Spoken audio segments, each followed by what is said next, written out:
নমস্কার। আনন্দ মেলা সবারে করি আহ্বান। আমাদের ছাদ বাগানের আম গাছে মুকুল এসে গেছে, প্রচুর মুকুল এসছে। আশ্চর্যের ব্যাপার, আম গাছটার একটা সাইডে মুকুল এসছে, আর একটা সাইডের ডালে মুকুল আসেনি, একটাও মুকুল আসেনি।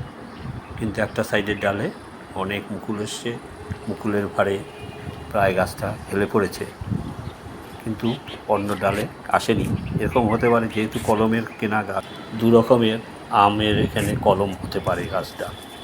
যাই হোক, পাশেই শেফালি গাছ, এটাও কলমের শেফালি গাছ, প্রচুর ফুল হয়েছিল। এই যে আম গাছটা দেখা যাচ্ছে, এই একটা ডালে নতুন পাতা, একটা ডালে নতুন পাতার পরে মুকুল হয়েছে, ওটাতে একটাও আসেনি। পরবর্তীতে আর হবে কিনা জানি না। এটা হচ্ছে আমাদের স্থলপদ্ম গাছ। এটা এই মূল গাছটার থেকেই, এই মূল গাছটা একটা এনেছিলাম, সেটার থেকে 4টা গাছ বানানো হয়েছে। তার মধ্যে একটা তার পাশেই রাখা হয়েছে, মূল গাছটার সাথে একটা, তার নিচে আছে একটা গাছ, পাশে একটা টবে আর একটা গাছ লাগিয়ে রেখেছি। এগুলো সব বিভিন্ন ধরনের জবা গাছ, ঝুমকো জবা, এমনি জবা। এটা একটা বেশ বড় থোকা জবা হয়। এটা হচ্ছে বগনভেলিয়া গাছটা, ব্যালকনির থেকে নিয়ে এসেছি এখন। এটাও জবা, সাদা গোলাপি। এটা টগর গাছ। টগর গাছের পাশে একটা পাকুর গাছ আছে, আর কারি পাতা গাছ, আর হচ্ছে বিচির থেকে গজিয়ে ওঠা পেয়ারা গাছ। এটাকে একটু অন্য ধরনের করবো ভাবছি এবার। তার পাশে আমাদের কলমের পেয়ারা গাছটা, 2-3 বছর ধরেই পেয়ারা হচ্ছে, এবারও প্রচুর পেয়ারা হয়েছে। কতটা থাকবে, তো থেকে মনে হচ্ছে থাকবে, কতটা বড় করা যায় ট্রিটমেন্ট করে। এটা এখনও ট্রিটমেন্টের সব জিনিস করা হয়নি, দেখা যাক, বর্ষার আগে করে দিতে হবে। পেয়ারা গাছটা বেশ ভালোই পেয়ারা হচ্ছে, গত বছর তার আগের বছর থেকেই। খুব সুন্দর গাছটা। এই টবটা নিচে আছে, টবটার একটু খারাপ অবস্থায় হয়েছে, পাল্টাতে হবে, এখনও পাল্টাইনি, দেখা যাক। টবটা পাল্টে দিয়ে এখন চিন্তা করছি, যেহেতু পেয়ারা এসে গেছে, এটা সবেদা গাছ। সবেদা গাছের পাশে আর একটা স্থলপদ্ম গাছ, ওখানে 2-3টা আছে, এখানে আর একটা 4 নম্বর গাছটা, আরও একটা আছে ছোট, এটা টগর গাছ।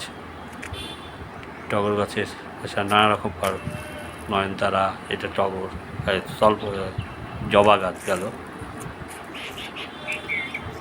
জবা গাছ স্থলপদ্ম গাছের পাশেই একদিকে আছে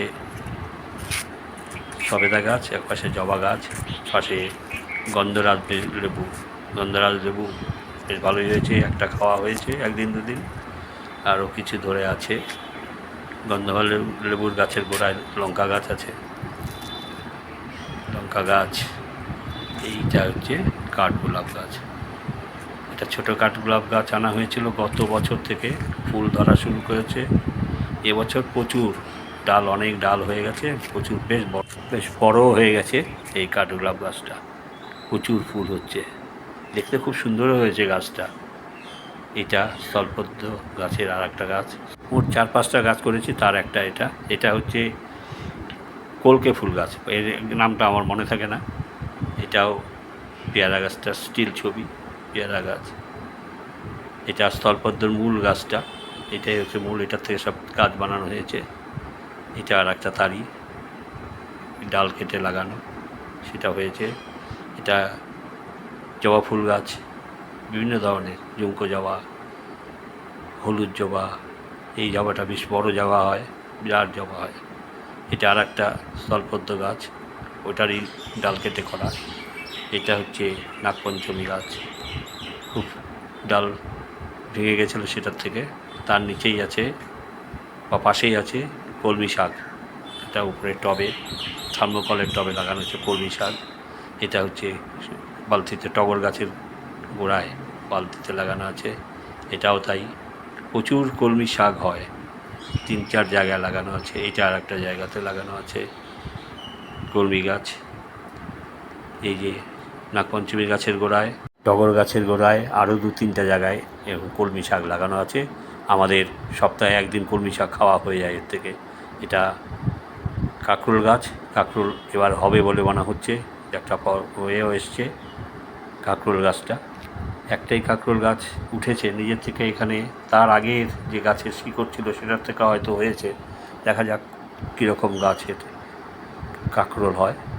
এটার ভেতরে কিছু পুঁই শাকের গাছও আছে, উপরটা এখনও ওঠেনি, আস্তে আস্তে উঠছে। দেখা যাক, পরে আবার যখন শেয়ার করব দেখিয়ে দেব। আমের মুকুল দিয়ে শুরু করেছিলাম, আমের মুকুল দেখিয়েই আজকের মতন ছাদ বাগান দেখানো শেষ করছি। এবারের ছাদ বাগানে শুধু গাছই দেখালাম, পরিচর্যার বিষয়ে কিছু আলোচনা করলাম না।